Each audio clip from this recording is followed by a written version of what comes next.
And not once have they showed me anything, or not once have they actually had a concrete example. And I'm just like, I just think you're uncomfortable. You don't like me because what I'm saying is wrong. You don't like me because what I'm saying is right. And that makes you wrong. And that's uncomfortable to know. So I'm a really big fan. And one thing I love about your page is how much you engage with your audience when it comes to, different questions. And so from having done that, what is something you've learned from them that surprised you? From my own community? Yes. I'm not surprised, but one of the things that people find surprising when I tell them is how many women follow me. But between 1/4 and 1/3 of my followers are women, which obviously is less than men, which is not surprising because it's an account that talks almost just about men. But when people say, "Oh, women don't care, women don't care about men's issues," and I'm like, I got about 15,000 women that will tell you otherwise, and they're all here in the comments. And not only are they're in great numbers, but they are some of the most ferocious and fiercest and most loyal of my followers. So I'm very proud of them. I'm very thankful that they're there. And often if anyone stumbles into my account to sort of pick a fight with me, it's the band of women that go after them. And I'm like, okay, I'll let the women do their bit, and I'll come in if needed.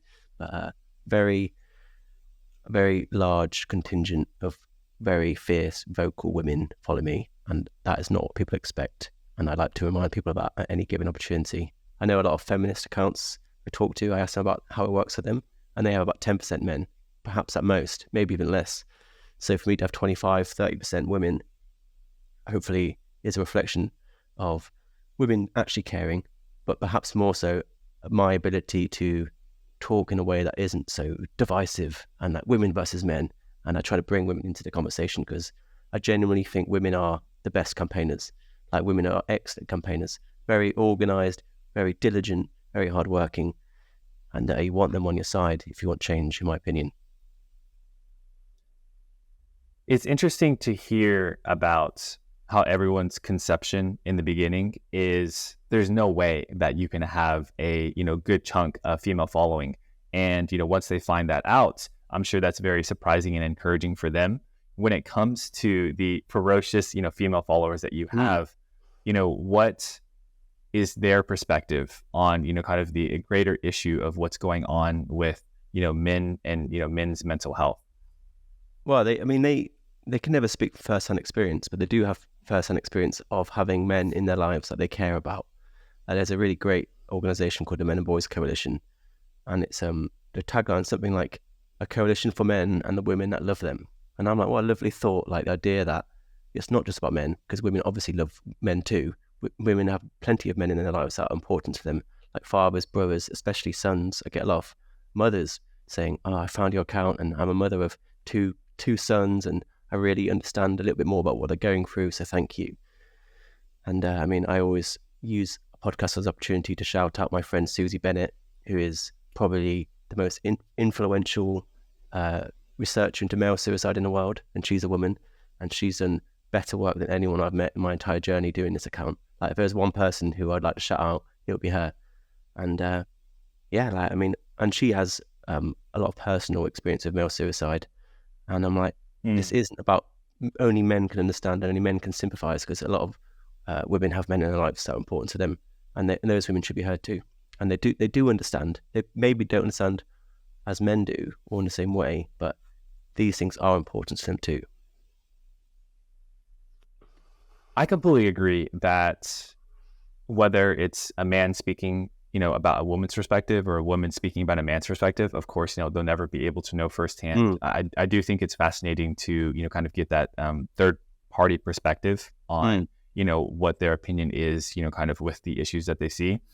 I did see Susie Bennett a lot on your page, and I'm happy you brought her up. What is misunderstood about the rise in male suicide, especially among young boys? I wouldn't say it just in the area of boys, but there is a movement away from the current biomedical model of suicide, especially within men. So the biomedical model being that suicide is some sort of psychological problem, some sort of neurological chemical imbalance inside of the brains of men that's causing them to end their lives. And obviously a lot of people then prescribe prescription pharmaceuticals and stuff, whereas increasingly people are encouraging us not to see suicide as some sort of chemical imbalance in a man's brain, but to see it more as a systemic issue that's putting pressure and expectations onto him that he is unable to achieve. A lot of the men who are suicidal most men who are suicidal don't consider themselves to have a mental health problem. They have a financial problem or relationship problem or a children problem. They don't consider themselves as being mentally unwell. Although, of course, mental illness is an important part, but suicide is not primarily caused by mental health issues. It's interesting, this shift from, something is internally wrong with me to actually, this could be more pointed towards, these systemic issues that, men face. It then gives someone so much more of a sense of control. Yeah. Because if they're like, I wasn't, if it's because I wasn't born this way, then that means that there's something that I can do about it. And I think that is a really important direction that validating, I hope. Sorry to interrupt you, but please. I think it's very validating to say what's going on in that man's mind is not just some sort of psychological problem. He shouldn't be pathologized as being unwell. He's experiencing a real problem. And I've seen suicide recently described by a new study as a rational decision and a solution-based outcome that men make to help deal with a problem they can otherwise not fix. So it's not like they're crazy. They're literally in a situation they can't solve. And in that moment, suicide is actually a rational thing. And it's horrible to say that. Susie, in her research, which is always based on the testimony of men, boys, and the bereaved families, she has so much first-hand experience of talking to suicidal men. And she's always like, when I listen to what these men are telling me about their lives, their environment, their experiences, she's like, I'm not surprised you don't want to be here anymore. I'm not surprised at all. And I feel that's really, I hope that's validating for anyone listening to this, that you are not crazy, you are not sick or unwell. The problems you have can't necessarily be medicated away, and you are valid in what you're experiencing, and the problems you're experiencing the problems you are experiencing are also valid, and you are not toxic. You are not suffering from some sort of patriarchal attack. You're a human being, and you're dealing with real problems. And I'm sorry people don't see it or validate it in the way that it ought to be. I couldn't have said it any more beautifully myself, George. Thank you. When it comes to disaffected young men, one of the systemic issues that you talk about a lot on your page is fatherlessness. And there's this very telling quote that you posted, which was Harriet Harman was quoted as saying, "Fathers are not essential to our harmonious family life."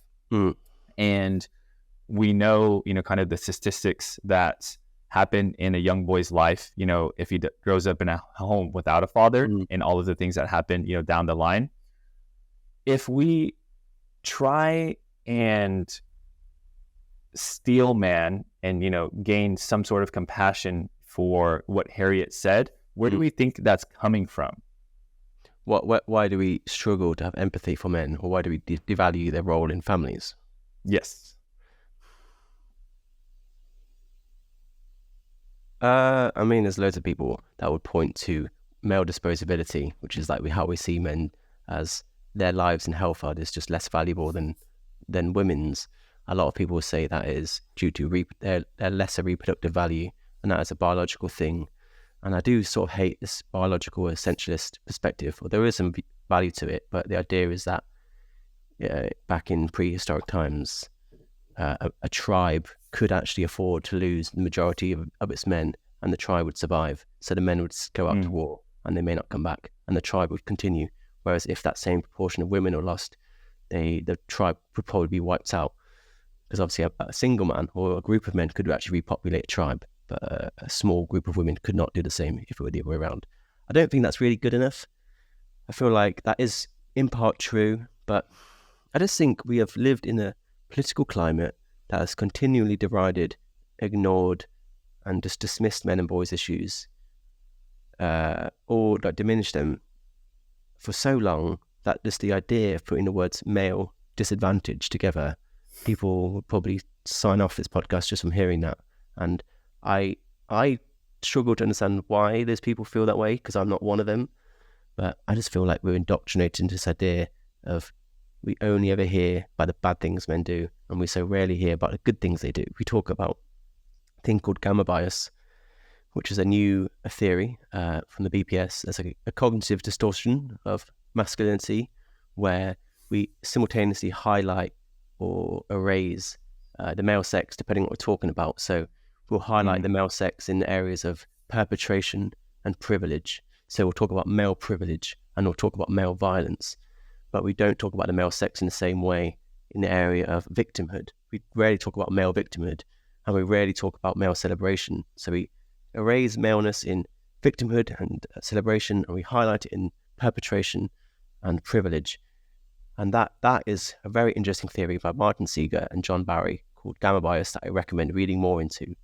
And you see it in headlines. Like you see something like 500 people killed in an earthquake, including 30 women. And it's like, you see, it's strange. I've seen one where it's like hundreds of people killed, including one woman. And I'm like, you've totally erased the male sex and you've highlighted the one woman in that case. And again, like whenever there's a crime, we hear a lot about male violence. We hear about knife man and gun man and con man and like all these very negative ideas around masculinity.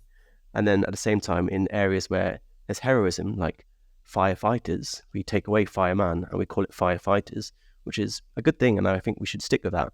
But there's very little acknowledgement for male heroism, because men do perform the vast majority of bystander rescues. It's quite right that the person with the knife is probably a man, but the people intervening, risking their lives to save you, are also men too.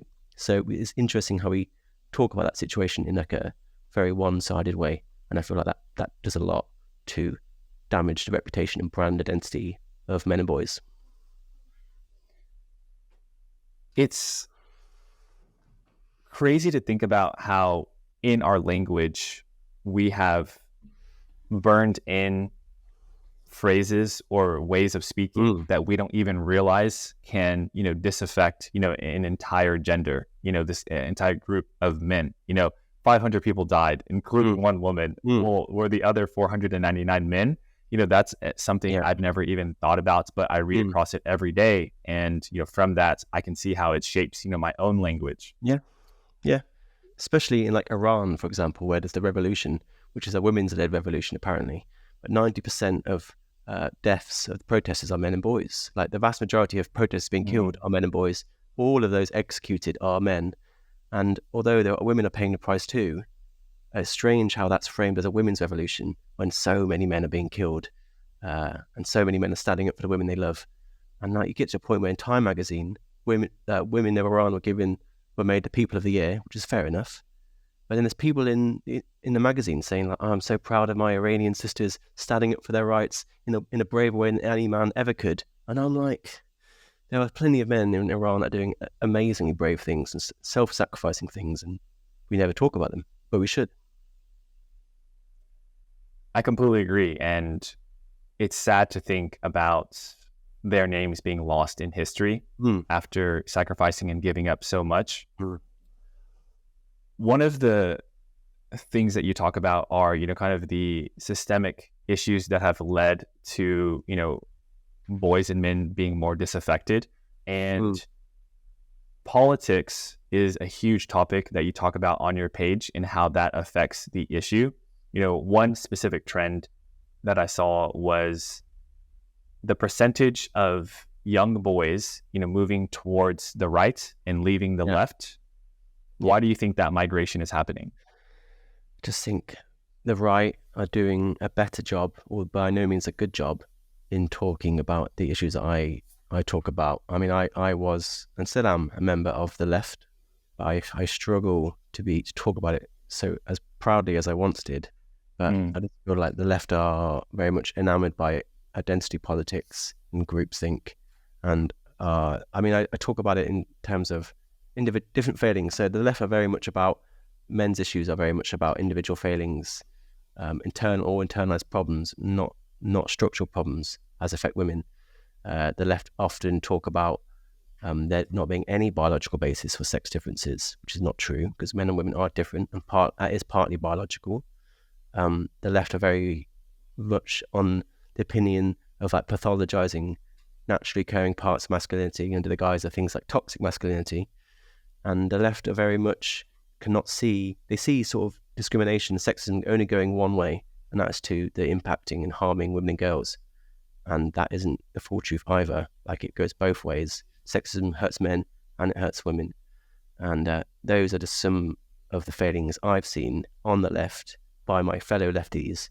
And most of all, I'd say the left are not willing to see themselves as part of the problem. They're the hero of their own story, as everyone is. And for all their talk of accountability, I see very little taken for themselves. And that is probably the most ironic thing of all. So that's probably why the left are losing men and boys, and quite right to. Like, there's a huge contingent of disaffected men and boys on the left who don't know who to vote for. And there's an election could be swung by whoever dares appeal to them, I think. Yeah. Tolerance until it comes to an opinion that's different than ours. Yeah, well, diversity of everything other than ideas, really. Yes. Which is probably the most important part of diversity. A diversity of opinion, point of view, diversity of like gender and ethnicity and sexuality and stuff like that. It's important, but they're sort of arbitrary in comparison to diversity of opinion. And the left are not, I don't seem to be very supportive of diversity of opinion as they are diversity of everything else. That is something funny I've seen as well. When we think about that shift from the left to the right, George, there was a period in time where there wasn't any interest to leave, for that group of young men. And so what did the environment look like when, there was no interest for those young men to leave? Because clearly they're like, hey, like I like where I'm at and like what the political party is saying, or what, kind of my community is doing. What was that shift? A time when men and boys were more on the side of the left? Yes. And then something happened, and obviously I'm sure it was, multiple things over a period of time, and then eventually, boom. So what did the left do correctly to keep them while they were there? I mean, a lot of things I talk about, the Harriet Harman quote you mentioned, that's like 1990. She said that, or she published it, in fact. And I feel like it's quite a new phenomenon. And I honestly don't know. Like, I think men and boys issues are increasing and getting worse. And the longer the left don't acknowledge it, the worse it becomes, and the more men and boys will leave. But I don't necessarily think the left has changed. I just think the issues I talk about, like suicide, boys in education, those sort of things that just haven't gotten better and have gotten worse. And as they've gotten worse, the men and boys are just like, well, this clearly isn't the political wing for me. But I think the left have been pretty inadequate and incompetent for my entire life. I think I've just become more aware of it, to be honest. But I mean, I don't know. I mean, I'm not 100% sure. I wouldn't want to give you an answer, because I don't know if there's ever been a time where the left have been that effective for men and boys. Yeah, and one thing I appreciate is the frame to which you're speaking from, George, because, you mentioned you identify as, being a part of the left, but you're still able to give, constructive feedback on what you're seeing and kind of the shortcomings of what's going on. I think that is something that is lost on both sides and something we could all be better at. When you think about not having a male role model to look up to, whether that is, a father figure or a male teacher at school, what we then cling on to are, these figures that we see on social media. And so what advice would you have for disaffected young men to make sure that they're not idolizing a grifter, so to speak, and someone that is actually a positive figure that can drive them forward? I honestly don't know. Like, I don't know who the male role models are. I mean, there's a few people that I think are excellent, but not enough. I don't know if there is a substitute that's going to sort of bring the boys and young men away from the grifters like Andrew Tate. I really don't have much of a solution. I know there's people that call me out when I say that, and they'll throw up a handful of names, and I'm like, no one knows who they are. They're very small. No one, who are you talking about? There is very few men in the mass media who are celebrated specifically for their masculinity, and I don't have an answer. And if anything, that's an answer in and of itself. The fact that I don't know, and I'm looking. Like, it's not like I wouldn't know if there were some, but I just think there are role models in and around our personal life, like a father, an uncle, a friend, brother, a teacher, perhaps, but not enough. And I think the solution is more not saying this is a solution for the boys to solve, but more the fact that there is a complete lack of father figures, a complete lack of male teachers in school, a complete lack of positive male role models on our TVs and in our cartoons and films and media in general. And then obviously you compound that with things I talked about, how just in general we highlight the badness of men and we don't look at the goodness of men. And I feel like there's just a massive problem of various different elements, and there's no single one person that can save us, unfortunately. I really wish there were. I mean, I do think I watched the Arnie documentary recently on Netflix, and totally changed my opinion of him. I didn't realize he was so thoughtful and sensitive and smart and hardworking. So Arnold Schwarzenegger is a great answer to a typically masculine role model who I think we can learn a lot from, especially boys. But Arnold is not the answer either. He's just one person. Yeah, what I imagine is it won't just be, one figure that we can put, at the top of, our pyramid of people that we look up to. It'll be, kind of this, different pockets of, here and here and here and here. And so, for example, George, I think I would definitely consider you, in that class of people that disaffected young men can look up to. And so the reason I say that is because you clearly are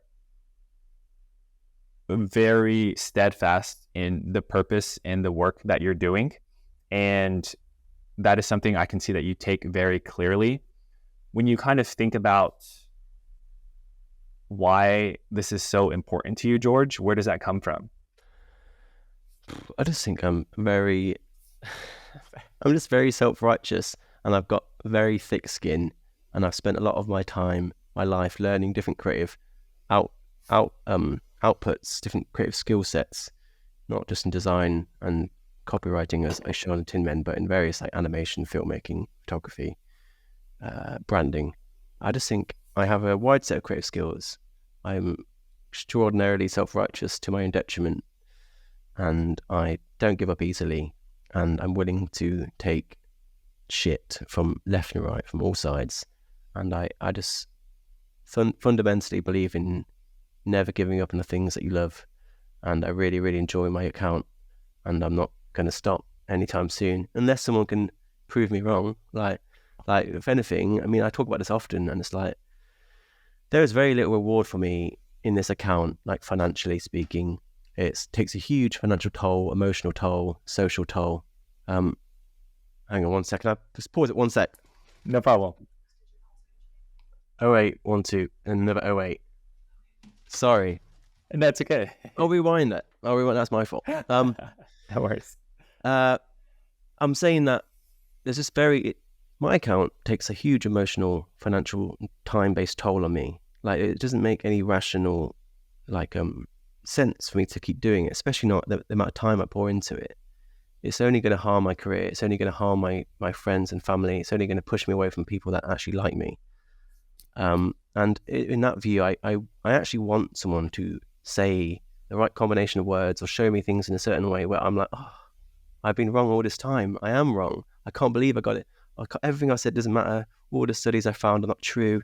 I've just been grifted. I've totally been bamboozled. But that hasn't happened. And I genuinely would like someone to do that, because then I can go back to my normal life, and I could spend more time with my girlfriend, and I could spend more time doing my actual job, and maybe I'd be a lot more time rich, and my mental health would be a lot better, probably. And I'm genuinely asking people to do that. The amount of people I've asked to have a live discussion about how problematic I am, and they've never accepted it. And I'm like, well, I'll keep on going then. Like, in a way, no one wants me to be wrong more than I do, because then I could get back to a normal life just like everyone else, and I would stop feeling like I'm the insane one in a world of everyone else. But yeah, I mean, I'm a hard worker, and I don't care what people think, and I would never give up on the things that I love. And one of the things I love is this account and the impact I'm having. So for the time being, I'm going to keep going. I'm never going to stop doing the things that I love. That's a powerful statement, George. Well, it's just like a life mantra. Never give up on the things that you love or people that you love. And like, I just feel like at the end of my life, I don't want to have regrets like that. And that's why I keep going. And it sort of is rewarding. I know I painted a very dour image, but the amount of support I get, like personal support, the amount of messages I get every single day really, really does help. And it's not to say I'm just self-sacrificing all the time, because I do genuinely get stuff out of it. It's just not, it's not money. Like, there was no money here. And I feel like the fact that I get no money, and there are no brand deals for me, I think that shows I'm authentic at the very least, whether you agree or disagree, that I am saying what I think. I'm not sort of speaking on behalf of some sort of political agenda or some sort of brand campaign or some sort of product behind the scenes. These are my words. Whether you agree or disagree, at least I'm being authentic. There's no super PAC funding you. No, wow, no. Oh, yeah. George, are you making the type of content that you wish you had growing up? Yeah. I mean, I on the side, my actual job, which is what keeps the lights on and pays my mortgage, is I'm a professional creative. So I help brands solve problems for various different creative outlets. And I do love it. I'm very lucky to do what I love for my job. But I do get frustrated at my clients and how I often get into a position where they're basically telling me what to do. And I'm like, it frustrates me because I do feel like I know what I'm doing. I do feel like I know best in that situation. When it comes to my job, like, I do feel like I know what I'm doing, and I wish more clients would just let me do my job, and work from the experience I've gained over 15 years of doing it. But that doesn't happen. So if one of the things I gain from TheTinMen is a creative outlet for myself, where I get complete autonomy of what I say and how I say it, and I haven't got a client that's breathing down my neck telling me what to do and wasting my time, I can get really high quality content out fast because it's just me doing it. And so I appreciate the creative autonomy my page gives me. And it's interesting how, at the one time I've had complete creative autonomy, is the most successful project I've ever done. And I don't think that's a coincidence. And if I were braver to show my clients this page, which I haven't done, perhaps they would learn that lesson too. But I am grateful for my clients. I'm very privileged to work doing what I love for my job. And I'm even more privileged to now have this account that gives me even greater sense of creative freedom. And I really, really appreciate that. So what the initial question was, thinking about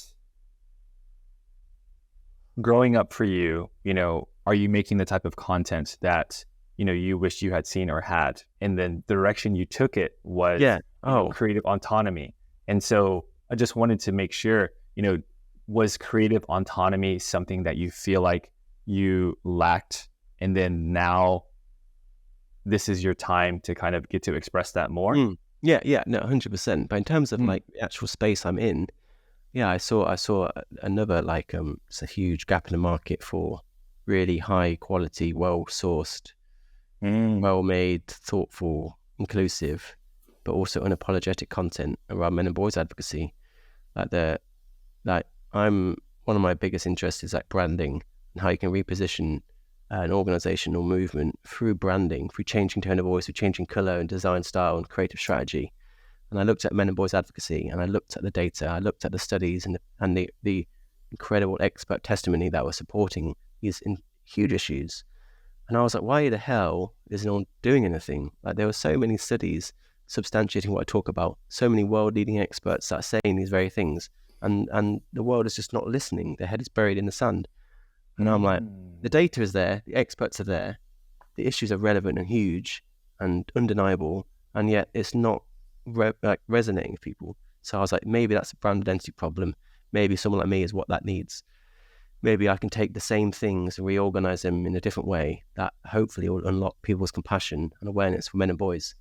And I've had some success. But I'm also a little bit disappointed that there aren't more people giving a shit. Because I'm like, I feel like I've put in a lot of effort and I've made very compelling arguments, and it still has not reverberated in the way I would have hoped or thought it might, 3 or 4 years ago. But progress is still progress. And yeah, you're right. It's a very interesting challenge, a lifelong challenge, of like, how do I take this movement, like men's right activism, MRA, which I don't consider myself, is such, everyone seems to hate it. Like, it's seen as like white supremacy, adjacent to white supremacy. It's seen as adjacent to being a Nazi. It's seen as being adjacent to like the alt-right. And I'm like, it's really, really not. Like, it's really, really important. So to rebrand a movement that's seen as adjacent to white supremacy and to reframe it in a way in which it deserves to be seen as really, really important is a big challenge for anyone, and one that's going to take me a while, but it's certainly rewarding, and I do like a challenge. So yes, I'd like to help. I'd think I've helped fill that gap, that new style of discourse about men and boys that isn't just angry, flinging shit everywhere, and like actually a bit more evidence-based and graceful. But at the same time, I don't want to round it off completely, be all namby-pamby and apologetic. So it's a balancing act. This idea of taking an idea and noticing that it's packaged in a way that isn't being received well, and then being like, okay, so how can I take that same idea and package it in a way that people will actually receive it? I think is something so fascinating. That's something I'm going to have to mull over, because that topic, I think, can be applied to so many different things. Do you, on a side note, do you know who Johnny Harris is? He's a big journalist. Johnny Harris, yeah. Yes. That's what I want to be. Where's Johnny? Yes. Is he there? Do you know him? Is he a mate? Give me his phone number. I mean, Johnny Harris is excellent. His filmmaking is brilliant. That's the sort of level I want to be at, and I can actually do that. Like, I am a filmmaker, and I can make his films are brilliant. His designs and animations are fantastic. That's where I want to be. But he has money. I don't have money. He talks about things that are important and are very brandable, but I don't, unfortunately, have that benefit. So Johnny Harris, excellent, really, really good, and he really sounds like a great guy. And he's a bit of a role model, actually. I should watch more of his content. I'm glad you know him, because I've been doing a lot of research on him and a bunch of people that he used to work with at Vox, and who do a lot of a similar type of content. And he gave a great talk where he talked exactly about the concept that you brought up of kind of the inspiration of TinMen, which was he, kind of put side by side a news story, and to the left, or on one end, it was packaged in a way that traditional news outlets do reporting. Super boring. It could be like the super interesting story, but the way that it's presented, no one watches it. And then on the other end, he posted, his video and talked about how important the package that a message is delivered is when it comes to, people being receptive to kind of what's being said. And so that's immediately what got brought up for me. In terms of, you aspiring for the ability to, make that level of content and type of content one day, it's fascinating you say that. And we should have a conversation offline about that, and I'll tell you why, but I'll bring that up later. Yeah. Like my ultimate goal is to make a documentary, to make a series of video essays, perhaps, like Johnny. And to get my Instagram page started off as somewhat like a research and development for that documentary. I want to work out what issues people want to talk about, which ones do they not want to talk about. How do I talk about this very sensitive issue in a way that people are willing to listen to and find more palatable, without rounding it off too much at its sort of just meaningless niceties. So I'm learning every single day. I'm putting up posts. and people like it. I'm putting a post and people don't. Every single day I'm learning about what creative strategy works best. And then eventually, if I do get money, I will put that into a documentary, and hopefully Johnny will be proud of me. When you say I know him, I don't know him. I only wish I did. I only know of him, and he's excellent. I completely agree. His work is incredible.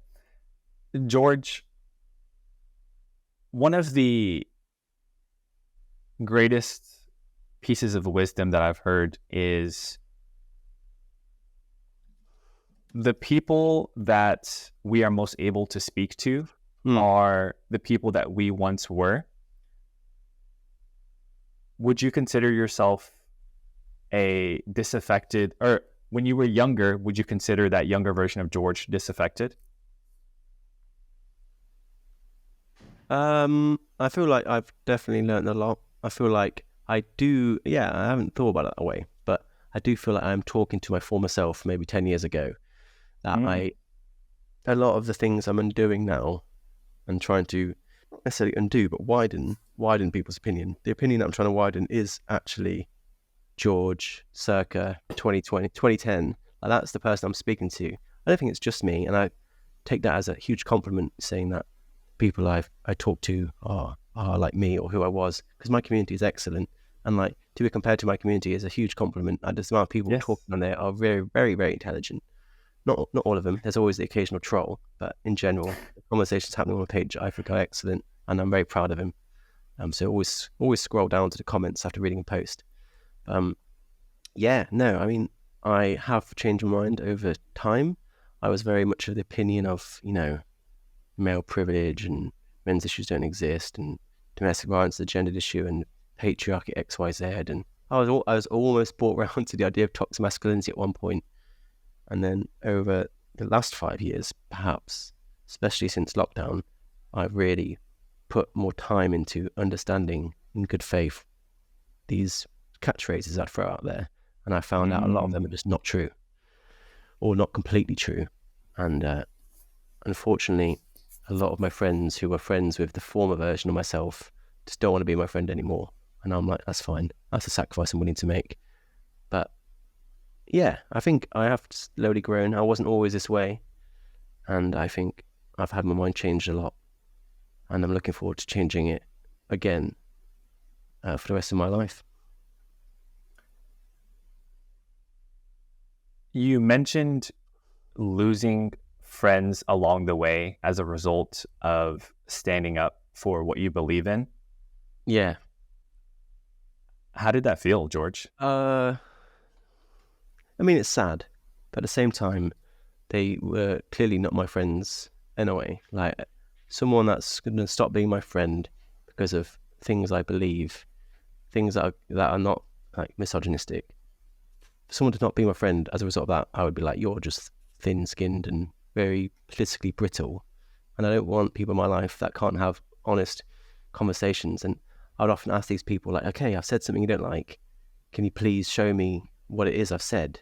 Like an example, like this, let's not have this in an abstract way. Can you show me something I've posted or said, or a series of words I put up that have made me so deplorable? And not once have they showed me anything, or not once have they actually had a concrete example. And I'm just like, I just think you're uncomfortable. You don't like me because what I'm saying is wrong. You don't like me because what I'm saying is right. And that makes you wrong. And that's uncomfortable to know that you've been wrong about something you believe so passionately for so long. And it's embarrassing. I was embarrassed. I always compare I compare it a little bit to like walking around with food between your teeth all day, and then at the end of the day look in the mirror and you see it, and it's embarrassing. That's how it feels sometimes politically. Like, people badge themselves with their political opinions. People make it their entire identity. People quite literally buy the t-shirt. And when you've walked around wearing a t-shirt saying something, and at the end of the day find out that t-shirt isn't necessarily correct, it is embarrassing. But I know people aren't willing to go through that. People don't care enough to change their opinions, especially when their opinions are so virtuous and accrue so much social currency from their friends. So when your political opinions are baked into your identity, your friendship groups, your job, everything about you, and changing your opinions will come at the cost of potentially alienating yourself from those groups and jobs, a lot of people don't want to do it, and I can understand why, but I'm just not one of those people. And although I have lost friends, I've made way more. I've met some incredible people, such as yourself, and like the people I've met on this journey are amazing, and I'm so lucky, and I'm happy. I'm so happy to swap them in for the old ones. I mean, I feel like my life's been completely transformed, and the conversations I have at the pub now are so interesting, and they're not all agreeing, but they're not the same boring, antiquated conversations I used to have. So I'm grateful, and I'm looking forward to who comes next, and plenty more opportunities I'm sure to come, plenty more amazing people. So yeah, no, it's not a sob story. So put away your violin. I'm very lucky to have the community, and I'm blessed with plenty of new friends who I'm grateful for. You touch on something so important, which was the people that I lost along the way. Did I really want to keep them as friends if the relationship was so easy for us to lose? Because I think that fear of what people will think is one of the biggest things holding people back to speak up on something that they believe in. And, this kind of realization that hopefully they can have, which, you speak on, is what you lose is going to be so insignificant compared to what you'll gain. And more real, more authentic. Like they were friends with someone who I was pretending to be, I suppose. And I'm like, I don't want to pretend. And like, this is who I am. And if you don't want to be the friend of this person, then consider yourself not having been a friend to start with. But yeah, it's more rewarding and more authentic. And it's so much easier now. I don't have to pretend to be someone else. I can say what I believe and be passionate about the things I'm passionate about. And often people are reciprocally passionate too. And it's amazing. I really, really, really treasure those relationships, the new ones. There's something beautiful about the light that shines through in someone when they're speaking on something that they're truly passionate about. And George, just wanted to say that radiates very well from you. Oh, yeah. One of the sometimes at the pub, it's like, okay, that's enough. Stop. But go on. One of the things you brought up was social currency. So yeah, how does social currency and performative activism play a role in what people post on social media? Well, I mean, I guess this is where you come to the idea of being woke. And I used to consider myself woke. That was something I'd be like, yeah, I'm seriously woke. I mean, increasingly, it's sort of become more distant. The more I see this wokeness, it seems to be more about looking good than doing good. Like, it's all about presenting yourself as virtuous and pure and self-righteous, and whether or not your ideas have actually any sort of positive impact or utility outside of your own sort of narcissistic, social beneficent point of view is questionable. And like people too often pick their political opinions on what is most socially beneficial or fashionable to them. And they are fashionable for now. But looking back, I don't know how fashionable they'll be, because obviously fashion changes, fashion's fickle. I compared it recently to like how if you look back at yourself 10 years ago and you look at the clothes you wore, your hairstyle, it is horrific. It is so embarrassing. And like myself included, my hair is barely acceptable now, but you should have seen it.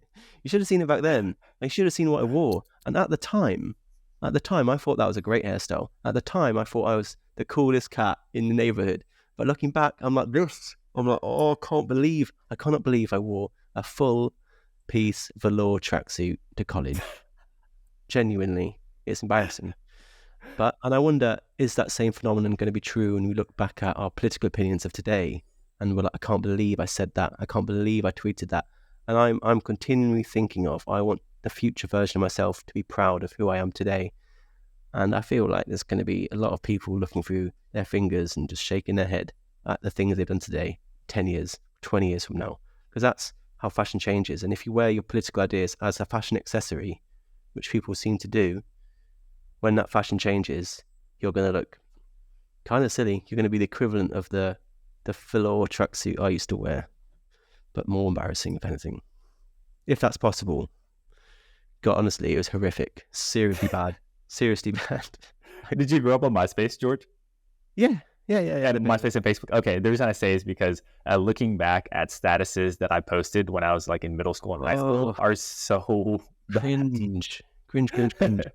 Honestly, I used to play my college basketball team, and I dressed apart as well. Let's just put it that way. So we had like these big, stupid basketball shoes, Air Force Ones, like North Face tracksuit, just so much gel in my hair, and I'm like, nerd level 10. Don't be that person. I think we'll look back at the stuff we said today with a similar sense of embarrassment and shame, and I don't want to be one of those people, if possible. This is fascinating because this is something I've given a lot of thought about to this question I'm about to ask, which is, have you reflected on guardrails or, ways that we can hedge, the risk that what we're saying now, we're going to be embarrassed about when we look 10 years back from now? Yeah. I mean, I think one of the things I've got to remind myself of is that you don't need to pull the other side down to lift yours up. And I like to consider what I'm saying is adding to the conversation. I'm not denying the conversation. I'm adding to it. I'm widening discourse and deepening compassion. When I talk about men who are victims of domestic violence, I'm not trying to say that female victims of domestic violence don't exist or don't matter. I'm saying they matter, and so do men. It's not either or. It's both and. And that's why I feel like I'm in a really good position in debates, because everything the person's debating, saying at me, I'm like, I do agree with you. I do agree. Sexual harassment's a problem. Catcalling is horrific. Sexual abuse is a massive problem against women. And we should have more opportunities for women and girls. But that doesn't negate what I'm saying about men and boys. I agree with you. Everything you said is, I agree. I'm adding to that. And that's often where I'll win the argument, because their beliefs are predicated on denying what I'm saying. So when I say there's 5 million abused women and 5.9 abused women, 3.9 abused men in the UK, they are the ones denying my half, and I'm accepting what they're saying and I'm adding to it. I'm trying to see social issues rather than genders. I'm trying to see everyone. I don't think anyone should be left behind. Even if it's just one man being abused, that man deserves to be talked about. But unfortunately, it's a lot more than one. It's millions. And 1 in 3 victims of abuse is a man, if not more. And they deserve to be mentioned within the context of domestic violence, not ignored or erased as they have been up until now. So yeah, I'll just say, make sure you're adding to the conversation. You're not denying. Like, you don't achieve equality by pulling the other side down. It's not a seesaw. And like, we can lift both sides up. I completely agree. And the reason I like that as a guardrail is because if you look at, what has lasted throughout history, then that's kind of what I try and point towards to always try and come from. So for example, I've been really reflecting on, what are, core pillars that have existed across, a millennia that I can, rest my values on, that I know, will be a strong foundation. And, things like, okay, if I rest my identity in service to others, in hard work, in family, faith, friends, like these are things that have always stayed consistent no matter what. And I'm willing to bet, every penny that I have, that 10 years from now, if I talk about those things, then I know I'll be proud of having said them. And because there's no way that those are going to change. Similar to you, I am hoping one day that, okay, maybe someone proves me wrong. And if they do, then I'll be like, man, then that'll be like mind blowing, but the day until it happens, I'm going to continue to be acting, from that frame. Well, for me, that thing is liberalism, I think, is the thing that has stood the test of time. And liberalism being this freedom and the belief in the individual. So liberalism, the actual liberalism, like in terms of classical liberalism, not this crazy new version of liberalism, which is not liberal in any kind of way. Liberalism is about freedom of speech, freedom of markets, small government, and the importance of the individual. The liberalism of today is about not freedom of speech, not freedom of markets, it's about socialism. It's not about individuals, it's about groups. And it's about like big government. So going to the original OG classical liberalism, which is all about the sovereignty of the individual. It's about treating people as individuals first, not as a member of a group. So you don't see me as a white, straight man primarily, although I am that, and does influence who I am. You see me as George, and George is the product of his own personal experiences, has his own ideas, and he isn't defined by his group. The group is important, but primarily he's an individual. So as a liberal, I would say treat the individual first, not a person who's a member of a wider group. And that for me has stood the test of time, liberalism, and I'm willing to stick with that. I think treating people as individuals is a really, really safe bet and something we should do more of, I think. Beautifully said. And when it comes to how we can make, real change, I love the way that Jordan Peterson has framed this exact topic that you brought up. Is the mistake people can make is before they change themselves as an individual, they try to change the world. And then, so who am I to change the world if, my room isn't even clean? And so what I can begin to do is work on myself as an individual. And I'm like, hey, that's going well. So what about my relationship with my significant other? Hey, like that's going well. What about my relationship with my friends? And then you constantly go up from there to the point where it's like, oh my gosh, my whole community is good, George. So what's one step up from that? And it's just like domino effect of working your way from the bottom up versus top to bottom, which is, something that you kind of spoke about. And that's kind of what came up to me, which is so fascinating. Yeah, no, 100%. I mean, there's certain things I like about Jordan, certain things I don't. But that is one of the things I do like. And I do feel like everyone wants to change the world, but there's a few steps between now and changing the world, and we need to be unafraid of talking about them. And one of them is just cleaning your room. I feel like I thought this before pre-Jordan Peterson, so I want to take credit. But I was always just like, as long as my room is clean and everything's well presented, and as long as I'm like in good shape, I'm exercising regularly, that's good enough for me. Like that is, I don't have to be hugely successful. I don't have to have an amazing career. I don't have to be wealthy. I don't have to own loads of properties. I don't have to be in a relationship. As long as I'm in good shape and I have a clean bedroom, that is square one for me. And now I still have those things, but I have added to it. It reminds me of like a story someone told me of a university lecturer who sat down all of his students, still wet behind the ears, still sort of naive to the world. And he said, every one of you in this room wants to change the world.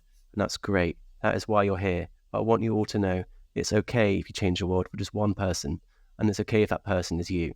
And I'm like, yes. If everyone just changes the world for themselves, then the whole world will actually be changed. And it starts with cleaning your room and other things that are not benign, that are literally the first step. Like a journey of 1,000 steps does start with the first step. And that for many people is one. And obviously it builds up incrementally and it does have a massive impact. So yeah, go clean your room. Just to let you know, George, I'm stealing that quote you just said. Yeah, well, I stole it too. So that's part of it. That quote from that university professor is so huge because I think oftentimes we can underestimate the impact that we can have on one single other person. Yeah. And when it comes to the messages or conversations that you have received or been in, through TheTinMen, George, what has been your most memorable conversation with someone? And I'm more thinking about, kind of followers that have reached out to you, not really like one-on-one, professional conversations. I've had loads of men who are like suicidal reach out and say like, your page is one of the things I look forward to every day. And I'm like, fucking hell. I've had like police officers talk to me about the very thing I'm talking about. Police officers who are basically bought into a very corrupt model of seeing domestic violence where a man who's being abused will call the police for help, and they'll have to arrest him, even though he's the one being abused. I get that quite often. I get like lawyers and stuff saying what you're saying is horrific, and I see it every day. Keep going. But in general, I'm overwhelmed by the length and eloquence of the messages I get, particularly from men, particularly men who are suicidal, because men who are suicidal are often caricaturized as very emotionally limited, very emotionally illiterate. And I'm like, you should read my DMs. I mean, you won't because they're all personal, but if you could read them, if you had the privilege I do to be contacted by these men every single day, you will see their wisdom of suicidal men is something you cannot understand unless you read it for yourself. And the fact that they are caricaturized as emotionally illiterate men made of stone without a heart is horrifying and not true. So I'd say that's the biggest thing I've noticed, is that how emotionally eloquent and in touch with their feelings men are, or at least the men that follow me and message me are. People reach out to you that are suicidal and tell you how much they look forward to the content that you make. I can imagine that's a lot of pressure. Yeah. George, as we wrap up, I like to ask this question, but I'm going to rephrase it a little bit for you. Cool. What is something you wish people knew about disaffected young men? I would say I'm not saying I'm going to change it myself to the problematic men that everyone seems to love creating cultural fear around, like the men, dangerous men, violent men. I would remind yourself that no one is born bad. No one is sort of violent in that way. Men are the product of their experiences. Often the violent men we fear monger around so much, they are themselves are the victim of a different kind of crime. Often they've experienced crime and violence themselves. I mean, someone described it as hurt people. And that sort of phrasing really helps understand. And it's not to justify violence. I'm not trying to justify the violence. There is no justifying violence, but I am trying to help people understand why people become violent. And often they become violent through experiencing violence, or like bullying or abuse in childhood especially. And I would say try not to see men as some sort of static end point. See a man as the end product of a very, very long, oftentimes difficult journey he's been on. And the same for women. The women that often come into my page, not often, rarely, but they are there and they're pissed. They hate men. And I'm like, I want to know what's happened to you at the hands of men to make you feel this way. And I'm sorry, whatever happened. And if there's any chance you give us a second go, we'd appreciate that. And not to see people as just inherently bad. There are some people that are inherently bad, very, very small number of people. I have a friend, one of these fierce women that follows me, that is excellent. She's a child clinical psychologist, and she talks about there is no normal behavior. There is no abnormal behavior. There is only a normal response to an abnormal set of experiences. So people might see a violent man as abnormal behavior, but that is just a normal response to an abnormal set of experiences.